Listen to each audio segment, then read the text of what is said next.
Hey everyone, this is Eric Bahn, the founder of Beat the GMAT, and it's my pleasure to be speaking with Mike today, who is a recent Stanford Graduate School of Business admit. Mike, welcome. Thanks for having me, Eric. Excited to be here. Great, great. Just to give the audience a little bit of context as to what we're going to be doing today. So we're calling this session Exit Interviews, how Mike got into the Stanford GSB. And the way that this series works, and this is sort of a continuation of a series we've done in the past, is that we're talking to actual Beat the GMAT community members who have successfully made it through the MBA admissions process and are now with us today to just walk us through their journey and to also answer some of your questions. So the way that this session is structured, I have about 10 questions that I prepared with Mike and that I'll be asking to Mike. After we go through my Q&A, you guys are more than welcome to submit your own questions. I can see them coming in when you submit your questions on the right-hand side panel of this webinar platform. And we'll try to take as many of your live questions as well towards the end of this session. So why don't we jump right into it? Mike, thanks again for coming. Maybe a good way for us to start is to have you talk about yourself. Who are you and what's your background? I'm 26 years old. I grew up in New Jersey originally, and I've been working in industry for about 4 years. I went to school out in Pennsylvania and got a mechanical engineering degree, actually. So I'm a mechanical engineer right now, work in Minnesota in the Midwest as a product development engineer, where I develop new products every day. And I've been working here for 4 years full-time. Beyond that, I've had a few businesses on the side, a few startup businesses, one of which is a real estate investment business here in the Twin Cities. And that's been mildly successful. I had a second business that ultimately failed, just kind of something I did at night. And beyond that, my extracurricular activities, well, I've been a firefighter and EMT since I was 18, so I've been doing that for about 8 years, kind of on the side. I started as a volunteer in college and continued actually when I came out here to the Twin Cities. Additionally, when I came out here actually about a year and a half ago, I started up a nonprofit geared towards entrepreneurs, young entrepreneurs here in the Twin Cities that don't necessarily have a good network for startups, or that have started something but don't necessarily have all the business experience in the world and just are looking to network with other people. So. That's great. I mean, it sounds like you have a really cool job, really excellent interests on the side. So, I mean, why did you decide to get an MBA and, take some time off from all these cool things you're doing? Well, I guess ever since I started at my full-time job, I've had an itch to get more involved with the business. Being in a technical field as an engineer, I see the technical side, which has been great, and I absolutely love my job, but I've also been interested in the business aspect, and I've been considering it for about 4 years, but I really wanted to get experience under my belt, both in the corporate world as well as with my little side business, just try to get my feet wet really in the business world. And the timing just, I guess, felt right. In terms of timing, this year I really started to realize that I've started to plateau and was just ready for a change, and was ready to get a more solid business foundation in order to gear up any sort of startup, which is ultimately what I want to do, and just to get out of the corporate lifestyle, I guess. I've always, in my past 4 years, I do product development, and I've always enjoyed the concept of developing a new product. But what I found over the past couple of years also is that I also enjoy developing the business around the product. So rather than just developing one simple product, I get more excited and more passionate about developing a business that can offer different products that are maybe new to the world and can offer some sort of solution. So in order to really do that, I felt I needed a good, solid business foundation in order to run my company or do a startup company. And that's why an MBA in general was appealing. And I'll get into a little bit why, I guess, Stanford also was appealing too. Yeah, let's get into that actually. So what was it about the Stanford GSB program that you thought would be a great fit for you?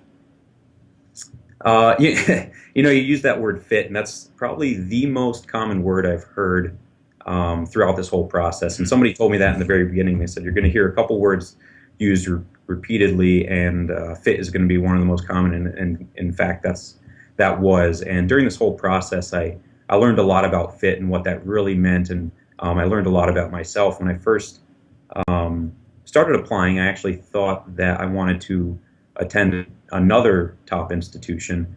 So I applied there as well, in addition to Stanford. And during the whole application process, I really started to see what both schools were really like and what, through self-reflection, what I really wanted. And I found that Stanford was a much, much better fit. And even though this other institution would be a great school to go to as well, Stanford is really what it is. Now, when you talk about specifics, one of the, I guess, appealing factors is the small class size. When you start talking about maybe Wharton or Harvard, you're looking at an 800 or 900 student class versus somewhere between 300 and 400 at Stanford. Right.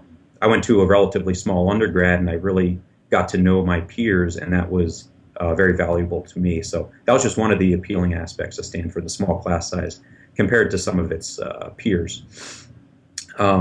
Additionally, given my interest in entrepreneurship and startups long term, the resources that Stanford offers, I feel, are unparalleled with any other institution in the nation, both with Silicon Valley as, I guess, a backdrop for startups, as well as the people that are around.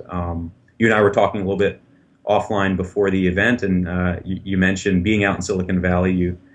You joke that everyone is doing a startup on the side, and you're absolutely right. And just being around that positive energy, around like-minded people, really attracted me to Stanford and the Silicon Valley area. Now, of course, there's other schools in the Silicon Valley area, but to have the resources that and the brand that Stanford has, there's something valuable there that other schools can't offer. And along those same lines, I guess really the network has been is one of the more appealing aspects as well. These are I want to be with and work with and do a startup with people that have similar interests to me, and I think Stanford really offers that. And I guess finally, the working in Minnesota right now, the warm weather. Warm weather, you can't complain when you're coming from single-digit weather, which we're here today, and going to 60-degree weather year-round. So I joke about that, but it's no. I mean, I actually don't think it's. I think that's actually a very, very valid thing to consider too when you're coming out here. So I grew up in Michigan, not far from where Minnesota is, and the weather was pretty rainy and cloudy most of half the year at least. But at Stanford, Palo Alto area, it's going to be sunny year-round, very, very moderate Mediterranean temperatures, and you'll be amazed by how much that changes your life. I mean, in the sense that you'll be able to do sports all year round or go hiking all year round, and it's no kidding. It's hard really to be that. Yeah. And if I can add one more thing too before we move on, sure. One of the things I've noticed both with my interview and talking with students, current students as well as alumni from the GSB, has been the down-to-earth nature of everybody I talk to. These are some of the most impressive people I've ever met in my life or talked to in my life, and they don't even talk about what they're doing, and you have to dig a little bit, but when you find out what they really are doing, it's unbelievable to hear some of the things that a lot of these people have accomplished or are currently doing. So, and I've always been a down-to-earth guy, and I think, for me personally, it'd be a great fit versus some other schools where maybe people are a little bit more open or open about what they do. We'll leave it at that. So, I want to deep dive a little bit more into understanding fit with a school and start to get a little bit tactical in terms of how an applicant can really determine whether a school is a good fit for himself or herself. So, did you do any school visits when you're applying to business school? Yep. I've done a few school visits. Coincidentally, I had visited Stanford a few years back, but I never had any. It wasn't really on my radar at the time. Okay.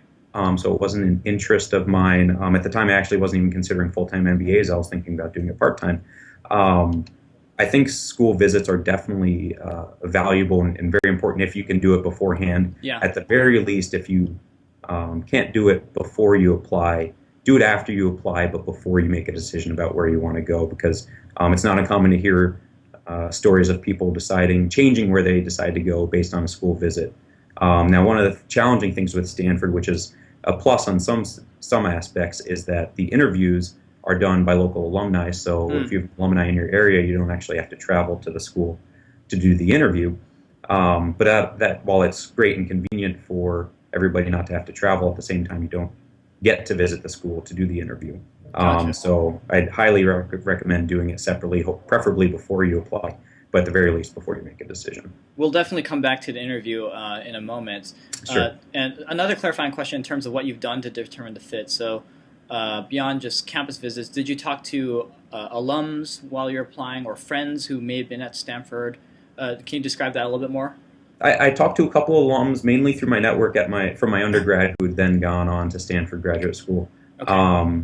And from there, it really gave me a good idea that I fit in well. Again, just talking to them, not only were they very modest and down to earth, but what they described in the school was exactly what I was looking for in a school. And when they talked about it, I got very excited and energized and passionate because I just couldn't wait to apply and see if I got in. So excellent.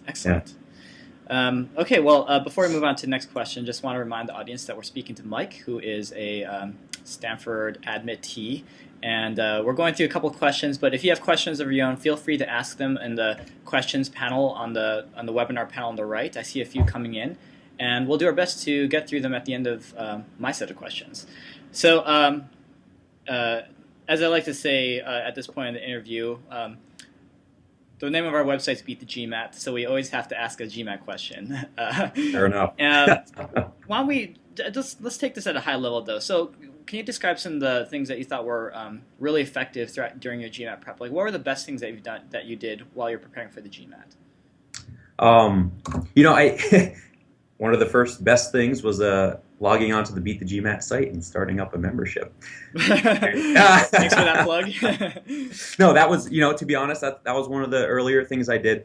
I didn't know too much about the GMAT. I actually just decided on a whim to take it and signed up for 6 weeks out and kind of forced myself to have to study. I've never been a good studier, and that kind of, I'll get into that a little bit, but I've never been somebody that was able to buckle down and study hard for hours on end. So I felt that signing up for the test kind of motivated me to study a little bit. Mm-hmm. But honestly, there's courses out there, and I didn't take a course, but there are a number of people that I'm sure have very high things to say. But I just studied with a few different books. What I found the most helpful actually was, and this is advice I've given to a few other friends as well, I started with the Kaplan guide and then moved on to the official guide. You can do it I recommend getting both, and then you can do it in any order you'd like, but I found each had different things to offer. The Kaplan guide did a good job with review and refreshers of not only explaining the test, but also refreshing your memory on basic math skills that maybe you learned in middle school or even high school that you haven't touched in a number of years, including permutations, for example, which I hadn't done in years. It kind of gives you a good idea of the strategic way to approach the test, and it goes a lot into backgrounds and teaching you a lot about how to answer the questions. Then additionally, beyond that, they do have some practice questions, limited amount, but let's say 50 questions per section, and it really gives you a good idea of your level that you're in.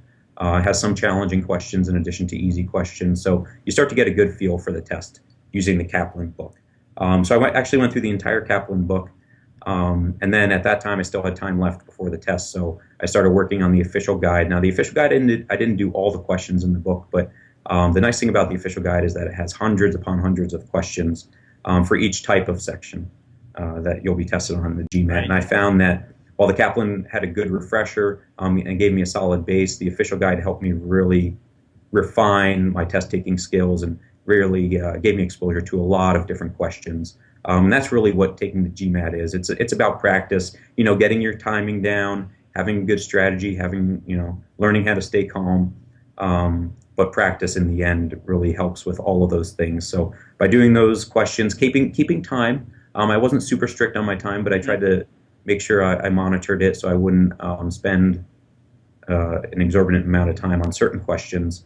And then beyond that, also going back and reviewing as many of the questions as possible. Obviously, the best approach would be to review every question you can, but given my limited time, I found I just reviewed the questions I got wrong most of the time. And And I guess the last thing would be I set up kind of a routine where a couple weeknights every week I'd know that I was going to go home and study. So I had that routine. So it made it a little bit easier for me studying, considering I hadn't really ever been a good studier at home, or at least on my own. So those are my at least best tips. Yeah, no, that's fantastic. Just to reiterate to the audience, I hope you guys were taking notes while Mike was speaking, because I think he really did nail the formula for how you can effectively self-study. I mean, it's all about lots of practice, consistency of your prep, not going weeks without prep, but trying to do at least a little every day, and timing. I mean, mastering the pacing of the test to make sure you answer all the questions. And it's not a really sexy formula. It's not one of those things where do these 3 things and you're ready to take the test in 2 days. It's just, do this over the course of several weeks and maybe a few months, and you'll get there. So I love that advice, because it's boring as well as super effective, which is what I Yep. like. And if I can add actually one more thing that I didn't mention, but a little bit about something I learned towards the end. I found I had about a week left before I took the test, and I finished kind of what I felt I was comfortable with in the official guide, and I had gotten a couple Manhattan GMAT books as well. And the Manhattan GMAT books, from what I can tell, are very good, but I focused on one specifically around the math. I'm an engineer, so I've always been strong in math, Yeah. but I really wanted to ace the math. So I spent the final week studying the advanced portions in the Manhattan GMAT, and when I took my final practice test a few days before the GMAT, I actually did relatively poorly compared to what I'd been scoring previously. Mm-hmm. And I started to get concerned because I'd been studying for weeks on end, and I'd done the advanced portions. But when I look back through the questions, I found that all the questions that I got on my practice test were relatively basic. And even if you're getting into the 700s, you're going to see relatively basic questions. They're just maybe worded a little bit differently, or require a different technique, or maybe compounded a couple different questions within one question. But I found I didn't really need any of the advanced techniques that I'd spent the previous week studying. So I kind of reset a few days before the test and went back to studying some of the basic formulas. And when I took the actual GMAT, I never saw any of the advanced questions that I'd been studying on with the Manhattan GMAT books. So unless you're shooting for 770 to 800, maybe don't focus too much on the advanced techniques. Obviously, advanced techniques can help, but if you never see those questions and you end up getting confused with basic ones because you're so used to advanced ones, that can actually hurt you more than it'd help you. I totally agree with that. I mean, what you often see in our communities, I'm sure you're familiar with our forums since you've been here for a while. There's a strong subset of people in our community who get really obsessed by the advanced problems, like advanced permutations or combinations problems. But the truth is that you may see maybe 1 or 2 of those on the real GMAT. So what really you should be spending your time on is mastering the basics, like the arithmetic and algebra and geometry that comes up all the time, and then maybe a little bit of time on the permutations, combinations, just in case it shows up. And I think it's just a smarter use of your time. One more follow-up question about the GMAT prep too. Do you know how many practice tests you ended up taking during your prep time? I did. I did the 2 free ones that come from GMAT. Okay. I did 1 or 2 Kaplans, and then I did 1 Manhattan GMAT. Now, when it's tough because your scores are going to be all over the place when you do that, Right. and try not to compare the different brands of tests to each other. I found that Kaplan actually scored me lower. Consistently across the 2 tests that I took there. Manhattan was kind of right in the range. And coincidentally, the first GMAT test that I took, which was pretty early in my prep, was the exact same score that I got on test day. So not to say that studying wasn't good, but I felt that you may find you do just as well on test day, or the same as you do on test day as you do near the beginning. So, but I think the GMAT tests are definitely right in line with what you're going to be seeing on test day. Gotcha. Well, it clearly got the job done, because here you are today sitting about how you got in Stanford, right?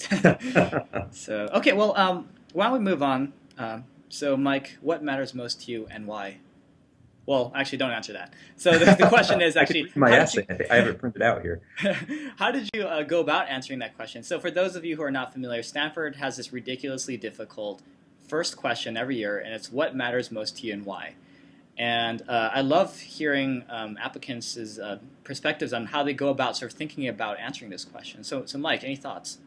You know, I probably should have spent more time on my Stanford applications, the essays specifically, than I probably did. Uh-huh.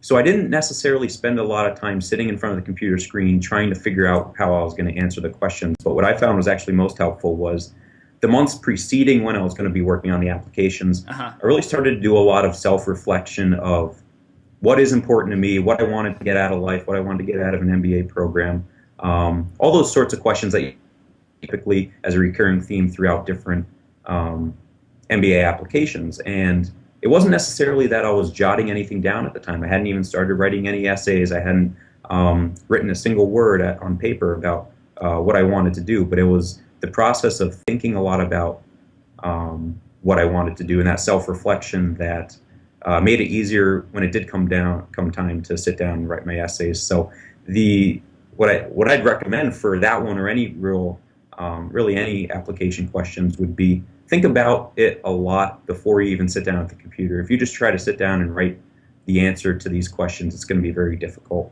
So spend a couple months before, if you have time, think about it. Take notes as you go along, or as you think of a different theme that that might be good for an application. And then when you actually do sit down and write the essay, it'll actually seem a lot easier. I know I've seen number of things on the forum saying that this is one of the harder questions.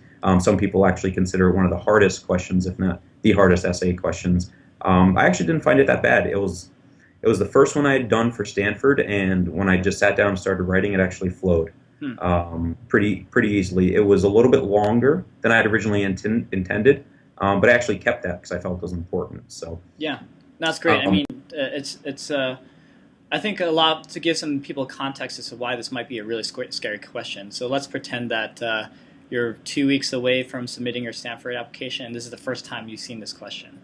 I can imagine without having some time to meditate on it, it's very freaky to really condense all of that positive meditation and thought and reflection into a really good essay in just a few weeks. So this is a great tip. I think this is a fantastic tip, and also really good timing too, because for people in the audience who are thinking about applying this fall, you now have the benefit of many months between now and then to think about how you would answer this. And I guarantee you they're going to ask the same question as essay number one, because they always do that. Let's talk about some of the other essays too, just Sure. in your application, and nothing specific in terms of how you answered this question or this question. But I mean, did you have any specific strategy approach when you came to writing these questions? So give you some examples, like did you do a lot of outlining beforehand? Did you get feedback from your parents or your friends? Can you describe that a little bit? Yep, absolutely. There's a number of different things I did, and actually one of the things that I found most helpful during the whole process of the Stanford app was that I'd done my other application a few weeks earlier for a different school. And I found while that one was actually flawed when I look back at it after I submitted it, I learned a lot during that whole process that I was then able to apply to the Stanford app. Now, obviously I didn't copy and paste because the questions were different, and you want to really tailor it to each school. But I did learn a lot about myself, and it had given me time to think through everything previously. Then when I finally was ready to sit down and write the Stanford essays, I did do an outline. Basically what I started with the 4 questions that I knew I wanted to answer in Word, and I just started jotting down random notes of everything I could think of that might apply. So the third essay, I believe, was time I had to garner support. And I had a number of different times when that might have applied. So I wrote down a couple different, I guess, experiences that I had, and then eventually just narrowed it down to the best one that I felt and created an outline for each essay, proceeded from there. And then one of the other valuable things is after I'd done all my essays, I did have a close friend. I just had one person review it, but it was a close friend. It was somebody that has known me for about 7 years and really knew me. I think, sometimes we like to think that maybe our family knows us well, or maybe somebody that we've known our whole lives knows us really well, but really think about how well they know you truly before you ask them to review something. Because if I had asked my family to review it, as much as I love them, they would have, I'm sure, told me, everything is great, we're so proud of you, this is great. Or they wouldn't have given me honest feedback. So make sure it's an honest friend that does truly know you. And I found she was actually in a different industry. completely different than it, nothing engineering, nothing technical. And I actually found that a lot because very helpful, I should say, because it kind of gave me perspective on how somebody else would really read it versus a technical person. Yeah, I write like an engineer, and she helped me realize that and that I needed to change a few things. So I love that. That's such a good formula for finding a reader, is someone that is a close friend who knows you really, really well. Ideally someone too who is not in the same industry or understands your work per se at a close level, because you have to assume that these readers are not going to know anything about what you do. So if that person can understand it, it's a good chance the readers can too. yep, absolutely. Yeah, and I guess one thing I'll throw in here too is a little bit of color commentary. I like the fact that, Mike, you only had one reader versus maybe a team of like 3 or 4 friends and a family member. What I tend to find is when you start to build a committee of readers, it starts to really, I guess the tone or originality or just really the soul of the essay that you're trying to write starts to get edited and edited and edited, and soon it doesn't really become, soon it's not really yours anymore. It's sort of just this designed by committee, which is never a good idea. So I agree. I agree. And if I can just jump in and add one more comment. Yeah. When I did have her review them, she actually told me that one just did not sound like me. And when I went back, I agreed with her, but I didn't know how to make it sound like me. And I actually ended up scrapping that entire essay and writing something completely different. And when she read it, she said, "This is you." She knew. So that was very helpful. And I think that made a big difference, actually. Yeah. That's great. For those of you who are joining sort of late to this session, we're speaking with Mike, and he's talking about his experiences getting into Stanford GSB as an MBA student. And right now I only have a couple more questions on my side, so we can start to take your questions pretty soon. To do that, you can enter a question on the right-hand side panel of this webinar platform, and I'll see it, and we'll do our best to address it. Now let's get back to the interviews, because you mentioned this a little bit earlier on in the session. You said you did it locally with an alum. Can you tell us a little bit more about your Stanford interview experience? Yeah, absolutely. It was, I have to say it was a great experience. It was a very positive experience and positive reflection upon Stanford. So for those not familiar with the interview experience with Stanford, it's typically set for an hour, and it's done locally with an alumni in your area. They do that, I think, just to help you with travel and not have to travel to school just for the interview. But they also try to match you with somebody in the industry. And actually with mine, they matched me with somebody who was actually out of town, so they actually had to find somebody else. But I really like that, because then you're able to chat a little bit about the industry that you're both involved with, helps kind of break the ice a little bit. So I think they do a nice job there versus matching you with somebody that knows nothing about what you do. It also makes it more challenging, because then they can call you on anything that maybe you BS or or challenge you on certain things that they know something about that maybe you're just trying to bluff your way through. So I think that's actually quite helpful. I mentioned the interview earlier, as you said, when I was talking about how down to earth and humble a lot of the people are at Stanford that I've talked to, and my interviewer was no exception. In fact, he's probably the most impressive guy I've ever met in my life. And he's here in Minneapolis, and he's done some amazing things, and he's continuing to do some amazing things. And it's funny, because I'd looked him up a little bit online before the interview. I just wanted to have a good base of who he was and what he did. When I first found some information by that name, I thought, oh, this isn't this guy. There's no way that this guy is actually doing all this. So I searched a little bit more, and sure enough, it turned out that was him. So I was very impressed. And then when I actually got to the interview, I had to probe quite a bit in order to get that information from him, because again, he was just so humble and so down to earth that he didn't want to brag about it. Yeah. But it was really incredible information. So, and again, I think that's reflective of everybody at Stanford that I've talked to so far. So.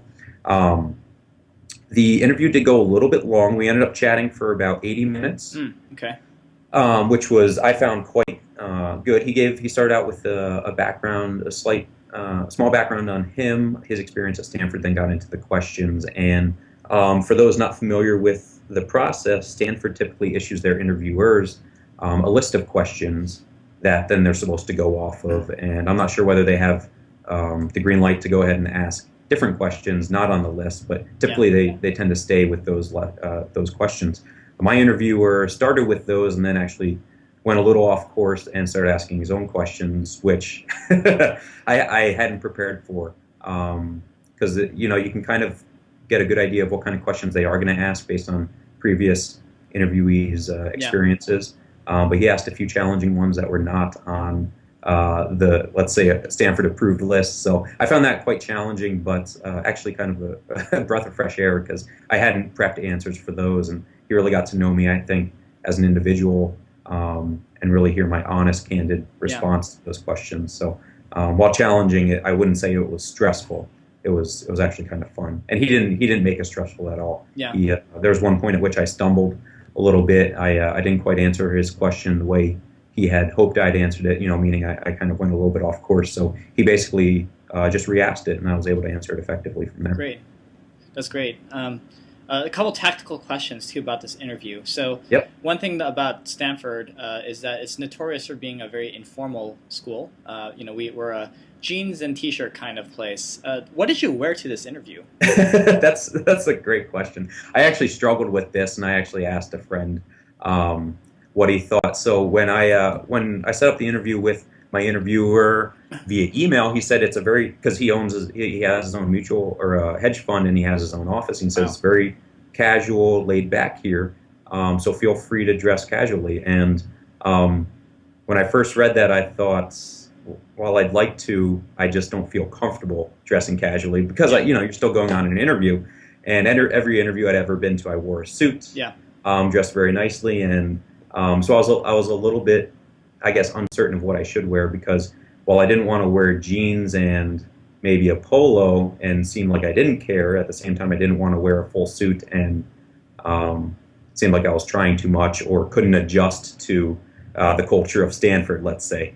So what I actually ended up doing was just I did wear my suit, but I didn't wear a tie, and I kept the shirt kind of like a fun color. I didn't wear it. It wasn't too business-esque, I'd say, and I guess the entire time I just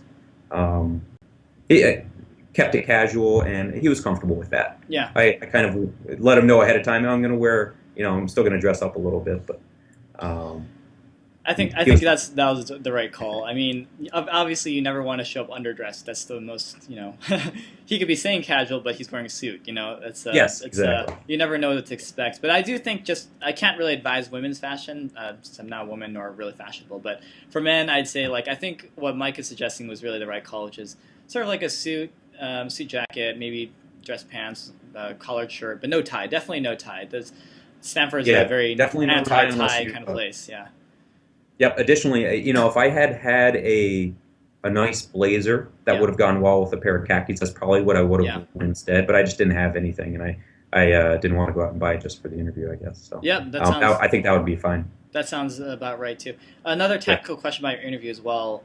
How did you follow up with your interviewer? Did you write an email thank you or a written thank you or nothing at all? What was the protocol? Written, absolutely. I think it's very easy just to shoot an email off, and maybe at some point I did shoot an email off later on, but definitely a handwritten card. Right away when I got back to my office, I wrote it and dropped it in the mail. Additionally, if he has a secretary or administrative assistant or whoever you're interviewing with, if you interact with anybody in that entire process, drop them a line too. Drop them a card. They'll remember you, and they'll remember that for sure. So, and not everyone's going to think of that. So that's fantastic. Yeah. Great touch. Just anyone that you interacted with in that office for that interview, send them a quick thank you note. Perfect. Yep. Great advice. Okay, let's keep going here. So let's talk about the future a little bit. What are your plans after business school? Just you started to talk about a little bit earlier in the session, but just love to recap. What are your plans? You said you have an interest in entrepreneurship. Is there certain fields that you are interested in pursuing? So I mentioned it earlier.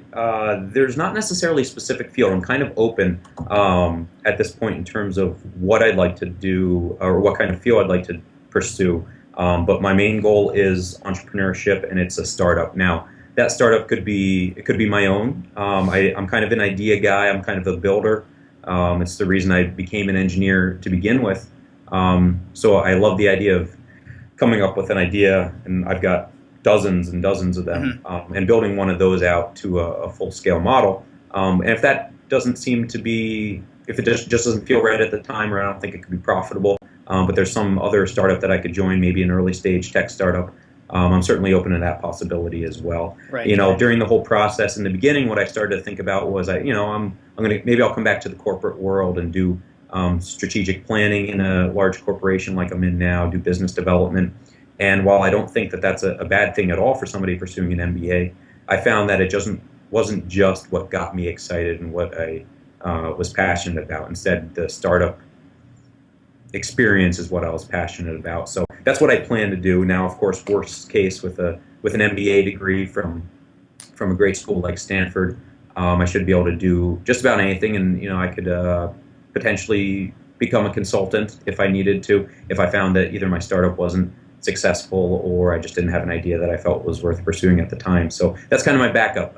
It'd probably be strategic consulting as a backup, but ideally it'd be nice to develop my own startup right out of school or while I'm in school, but not with a specific industry.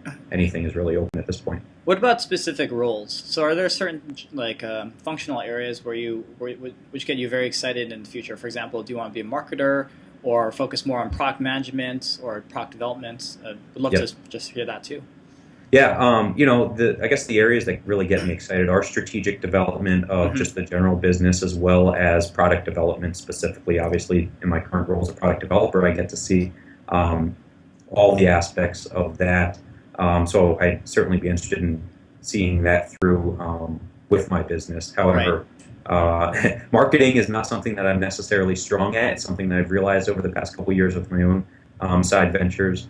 I would definitely need somebody that's strong in marketing to come on board. So I wouldn't be pursuing a marketing role necessarily, but yeah, more strategic and product development largely. So do you plan to live in Silicon Valley for the long term? It's up in the air right now. I've kind of been easygoing, and I go wherever life takes me at the time. So Silicon Valley obviously is one of the best places that you could be in for startups and for developing a new venture. But at the same time, I do love the Twin Cities here. I love different parts of the country, so I'd be open to moving as well. I think there are just a few places that I maybe wouldn't move to, but beyond those, I'm open to going just about anywhere. But I'd be more than happy, more than thrilled to stay in Silicon Valley if that's what I felt was right at the time. Sure. I mean, one of the things I advise people when they're considering which schools to go to is, where do you want to live in the long term? Because it'll be very easy for you, Mike, to just develop a really strong network in the Silicon Valley area, and that lends itself, of course, to settling down there. So that's something to consider if folks out there are considering programs in undesirable places in the world. I'm not going to name any because I don't want to be biased. Then just really think about that, because the network is always strongest around the school. And thus the job opportunities lend itself to being near the school. And yeah, I'm sure, Mike, I can just tell you that we're open. Well, we have open arms for you when you come out here. I'm sure you're going to really embrace I'm excited. coming out here. Yeah. Okay, well, let me just finish up with one last question myself. I see a slew of really cool questions coming in from our community too. And this is just any final words of wisdom for us. Looking back at your entire MBA admissions process, is there some things just final thoughts you can leave us with in terms of what we should know? Yeah, I guess, there's a couple that I'll touch upon that I've already mentioned. First of all, I guess with the essays, even if you don't start writing them right away, be thinking about them. Be thinking about them months, preferably in advance, or at least weeks in advance. I remember looking in August at Stanford's questions, and then I didn't look at them again until later September, when I was getting ready to write them. But during that time, I was at least thinking about the questions. They're in the back of my mind. So jot down notes along the way, too, if you have something that you think about. It'll be easier to come back later on and start from there, and then you'll be able to scrap a lot of it, but you'll really end up with a few gems that you'll be able to use in your essays. Additionally, while it may be hard to buckle down for a few months, do it. Again, I mentioned earlier that I've never been a good studier. I've kind of just been like to do a variety of different things, but had a hard time sitting down and studying for hours on end. But it'll pay off in the long run. So set up a routine, do whatever you need to do. Find a quiet space. I had to do that, and then buckle down. It'll be a lot of work in the short term, but it'll pay off. I mean, it's really the rest of your life that you're talking about here. So you might as well spend a few months working hard now, and it'll pay off in the long run for sure. And you'll feel good after you take the test and write the essays and everything. If you've given it your all. And I guess the final piece is, and I'm a bit of a hypocrite here because I felt I did rush my applications a little bit, but it's to not rush your applications if you can avoid it. And like you mentioned, a lot of people listening today are probably getting ready for applications for fall, so entry in 2013, which is great because you guys are way ahead of the curve and way ahead of schedule, so you have a lot of time to at least be thinking about your GMAT prep and thinking about your application. So I actually didn't take my GMAT until late September, and at that point I wasn't sure what I was going to get on it, and then I decided I wasn't really going to start too much on my applications until I took my GMAT. So I really only had 2 weeks to do each application. Oh, wow. And yeah, so I rushed it a little bit. So don't do that because I learned a lot. And actually, when I looked back at my first application that I did, a few weeks later, I realized a few flaws in it. Nothing major, but still a few flaws that if I had had a little bit more time, I would have noticed. Yeah. And would have been able to fix. And I think it would have been even in a much stronger application. So if you have to wait, somebody told me this actually a few days before I submitted one of my applications. They said, you shouldn't submit it, you should wait till round 2. I ended up submitting it anyway. But they talk a lot about, you hear a lot about on the forums, is there a difference between round 1 and round 2? A lot of arguments, and the general consensus is there's not, unless you're absolutely ready. And I told them I'm absolutely ready. I wasn't. I really wasn't. I wasn't being honest with myself. I just wanted to get done. And in the rush to get it done, I messed up a little bit. I felt one of my applications was flawed. So definitely take your time. If it's difference between round 1 and round 2 and you've only given it 2 weeks or less, maybe consider doing round 2. That'd be my last piece of advice, I guess. Yeah, that's great. I mean, if I could sum that all up, it sounds like it's all about plan early, plan smart. For our audience members out there who are planning to apply later this fall, congratulations to you guys, because you are probably 90% more prepared than the rest of the applicant pools that are coming up this fall, just by the fact that you're here today to listen to Mike's story. So big congratulations to you guys. So Mike, that's all the questions I have on my side, and if you don't mind, maybe we can spend about, let's say, 15 minutes answering some questions from the audience. Yeah, absolutely. That sounds great. Okay, great. So let me do this. I actually need to change a couple things here on my side so I can see the questions, and I can... Okay, so folks, hopefully you can see that, and let me get into some of these questions here.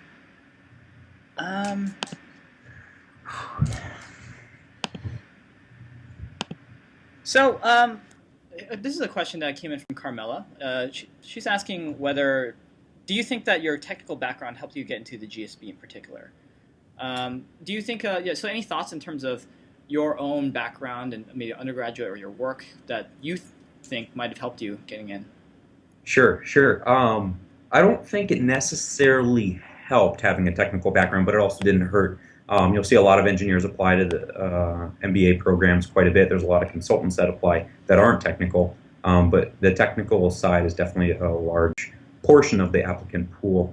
I think one of the appealing things I would suspect that a lot of the admissions boards look at is if somebody's technical but also has a well-rounded application and does other things beyond just technical work. I think that kind of helps your application a little bit because technical people, I think, tend to think a little bit differently, maybe more linearly or maybe a little bit more strategically sometimes.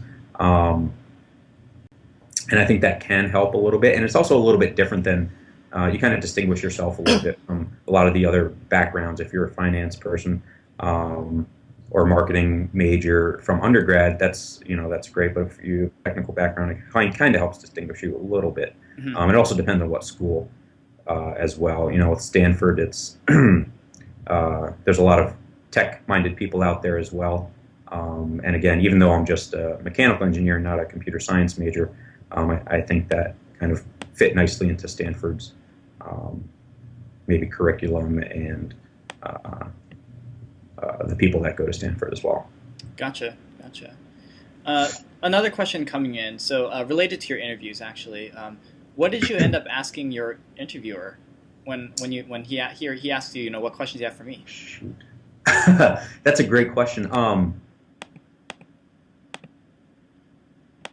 All of them. The main thing what I started off with was actually asked a little bit about his background. He'd given me a high level overview, but I asked a little bit more detail about his background and um, what kind of work he did before he went to GSB. And then after that, I actually asked him some specific questions about Stanford. I asked him about what his favorite experience was there.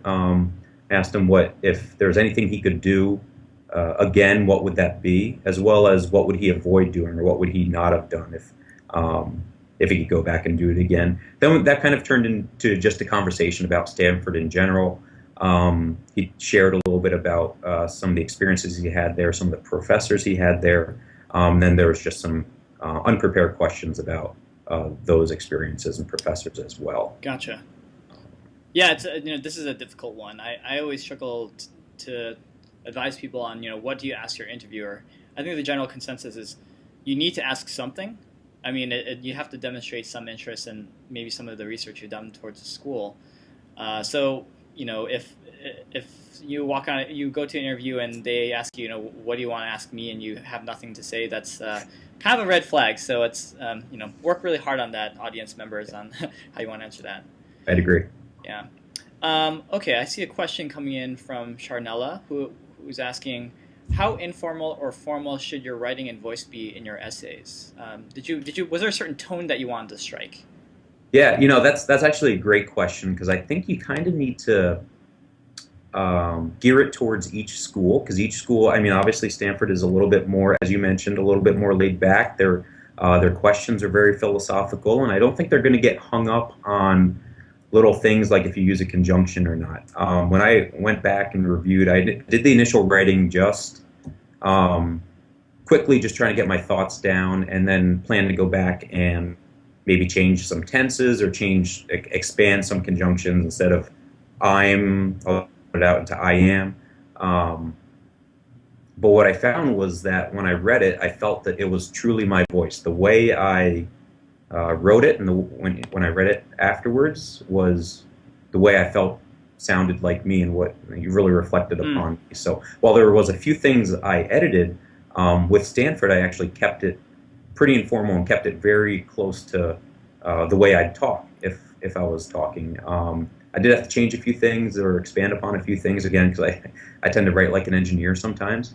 But for the most part, I kept it. Now, for my other application for a different school, they're maybe less laid back, I think, than Stanford. So I actually did change a number of things. I made things a little bit more formal. You obviously don't want to make it too formal of writing, but I think if your voice shows through, I think they'd certainly understand it. And if you're a technical background, they'll know that, and they'll understand if you write a little bit like an engineer. If you write, if you outline your essay and have maybe numbers, I've seen that before. I wouldn't say that's necessarily a bad thing. Write as you would, and then modify it for the school. But I think Stanford's relatively laid back, so if you write a little bit more casual, they'd appreciate that, I think. I think it's tremendous advice. I mean, the way that you speak to the admissions committee should really be a reflection of the type of culture that school represents. And for Stanford, I just want to reiterate as well Mike's point that it's a pretty informal place. I mean, not to say that my undergraduate experience would be anything like an MBA, but I remember guys showing up in skateboards barefoot in their pajamas to class. Okay, that's not going to happen at the MBA program, but there's a school full of those kinds of dorky, nerdy kids who are just incredibly laid back and fun, and that's why I guess wearing a suit and tie or tuxedo to your interview doesn't make sense, or probably writing prose that is overly formal. It doesn't really make sense either, particularly for Stanford. And Eric, if I can just add on real Yeah. quickly, when you're actually writing the essays and you think about the topics and what you write about, um, I suspect, and I've seen it on forums, where sometimes people try to fit their experiences around what they expect the school would like. Mm, And I know it's talked about quite a bit. What do you talk about? What are they like? You want to make sure you do want to make sure you fit well. But I think if you try to change who you are when you write the essays or do your application, I suspect that the admissions board in the school would see right through yeah. that. So don't necessarily try to fit your experience or your essays to a school specifically, but rather choose the schools that you would fit in well with from the beginning. So if you're not going to be a good fit at Wharton, and Wharton's an amazing school, and anyone would be lucky to go there. But if you're not going to be a good fit at Wharton, let's say, you can still apply, but maybe don't change your voice just to fit what you think they expect. Absolutely. I've spoken to a number of top admissions officers as well about this exact point, and this is perhaps the number one pet peeve of admissions officers. So, if you just take a step back and think about who these people are and what they do, they're reading thousands upon thousands of essays all the time, and their number one skill that they've honed over the years is BS meters, bullshit meters. If they suspect that someone is just trying to is writing something to be obsequious towards the admissions committee to make them sound like the candidate that they believe the admissions committee wants, it's very, very easy for them to pick up on this. Do as Mike says, just represent yourself truthfully, and that's probably going to be the biggest advantage you have over a lot of candidates who don't really follow that simple rule. Okay, well, let's move on to another question, and thank you, Vina, for asking this, because this is one that I had neglected to ask Mike myself, which is about recommendations. So how did you go about picking people to write recommendations for you? This recommendations, being having a corporate job right now, it kind of made it a little bit easier because there's very defined roles of supervisors. And Stanford makes it clear you need, if I remember correctly, 3 recommendations: one from a immediate supervisor, one from somebody that is at least in a role to judge you or have judged you in the past, and then one from a peer. And luckily, it was pretty easy for me because I did do one with my direct supervisor, and then I actually chose my old supervisor from my previous position here at work. We had a good experience together. So I had him write the second one as well. And then for my peer recommendation, I actually had one of my business partners write it. He's actually pursuing a graduate program here in the Twin Cities, and I asked him if he'd do it, and he said he'd be more than happy to. And that was nice because it wasn't just a friend. He is a friend, but he also has experience working with me on a business level. And additionally, it gave some experience or showed some experience and insight into me outside of my corporate life. So they got to see a little bit about how I operate in a small business setting, working with a couple business owners, so on a small scale versus the other two, which were largely based around work and how I operate in a corporate setting. So the one of the challenging things, of course, is obviously going to your direct supervisor and saying, well, I'm thinking about leaving you in a year, and would you write my recommendation and put in a good word for me so I can leave you in a year? And I think it's a thing that a lot of people struggle with. And and I believe Stanford says if it's going to put a strain on your relationship or cause an issue at work, you don't need to have a direct supervisor, but they'd like to see it. So Yeah. luckily, my direct supervisor was very supportive. We'd actually talked about MBA before that, so when I went to him, he was more than happy to oblige and to write the recommendation. So I have my own follow-up question about this too. So Sure. how many people knew you're applying to business school when you were applying? I mean, people in work, your friends. How open were you about that? Not open at all, which Yeah. is why I was hesitant to do this, because not very many people know yet. Still, actually, yeah. So the only people that knew were a couple family members, my 3 recommenders, and well, that was about it. One other person that one of my recommenders had told, but beyond that, nobody else knew. So I did want to keep it quiet. I was applying, because if I didn't get in, I didn't want to be ashamed and say, hey, I didn't get in. So I Yeah. could have just not told anybody at that point. So I did keep it quiet, and even at this point, I haven't necessarily advertised that I am thinking about business school. Some people know that I have been accepted. Some people know that I'm interested in it. Yeah. Um, so, but yeah, I kept it relatively quiet. That's great. And by the way, thank you for doing this. Yeah, Seeing yeah. that, Just seeing that this is don't still post kind it of until August. No, just kidding. yeah, absolutely. Seeing that this is still, a little bit of a quiet period for you, but Yep. I can guarantee that it'll be a secret between you, me, and 50 other friends in the Beat the GMAT family. Perfect. Scott's honoring that. Um, so last question for you. This is actually related to financial aid. How are you going to go about financing your education? Because Stanford's expensive. That it is, and I'm still paying off student loans from undergrad. Yeah.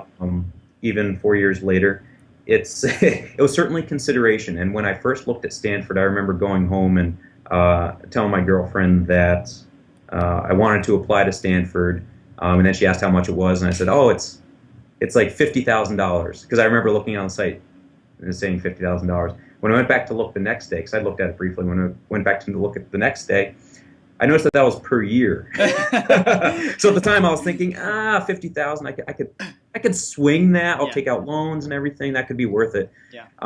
When I saw that was per year, I stopped for a second. I hesitated, but that literally only lasted a split second, because I said to myself, if I can get into Stanford or some other top institution, even if I don't get any scholarships or fellowships or grants, even if I have to take out loans for all of it, it'll be worth it in the end, Yeah. because just the foundation and the brand and the network that comes with it, I felt would be worth it. Now, in terms of how I plan to finance it, loans, I'm sure, for 2 years, and maybe a scholarship or a fellowship in there, hopefully, as well. But yeah, I'll be taking out loans. But I feel that if you can get into the school of your dreams, no matter what that is, it'll be worth it, and it'll pay off in the end. I mean, you see payoff statistics all the time, and you see that, Yeah. okay, it might be 5 years out, but when you come out making significantly more, maybe as a consultant or doing whatever kind of work you're doing after your MBA, it'll pay off in the long run. So Yeah. it's a risky decision, but obviously, as a good business leader, you need to be able to make risky decisions with high payoff in the end. That's right. I mean, I completely agree with you. It's just, if you have the opportunity to go to school of your dreams, just do it. I mean, just figure out a way of doing it, even though it's really expensive. I mean, just to put some perspective on this, Mike, I think you mentioned you're 26 or 27. That means you probably have Yep. 40 more years of work ahead of you. I hope not, but yeah. Like if you want to live out and work out a really full career, that's like 40 more years, and that's like all of us. So Yeah. you have to imagine that the inflection from going to the top school like Stanford and the experiences you get there, the network you build, the education, will put you in a whole different kind of trajectory. And over 40 years, easy to do. For sure.